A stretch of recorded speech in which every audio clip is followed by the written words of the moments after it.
ಹೇಳ್ರಪ್ಪ. ಪ್ರತ್ಯೇಕ ರಾಷ್ಟ್ರಕ್ಕೂ ಕೂಡ ನಾವು ಬೇಡಿಕೆಯನ್ನು ಇಡಬೇಕಾದಂತ ಅನಿವಾರ್ಯ ಪರಿಸ್ಥಿತಿ.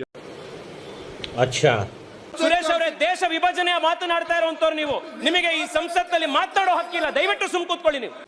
ಭಾರತ ಜನನಿಯ ತನುಜಾತೆ ಜಯ ಹೇ ಕರ್ನಾಟಕ ಮಾತೆ.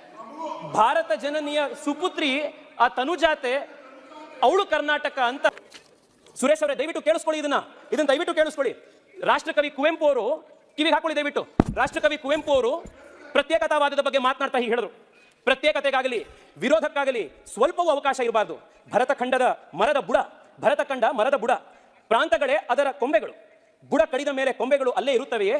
ನಾವು ಭಾರತೀಯರಾದುದರಿಂದ ಕನ್ನಡಿಗರಾಗಿದ್ದೇವೆ. ಭಾರತೀಯರಲ್ಲದವರು ಕನ್ನಡಿಗರೇ ಅಲ್ಲ.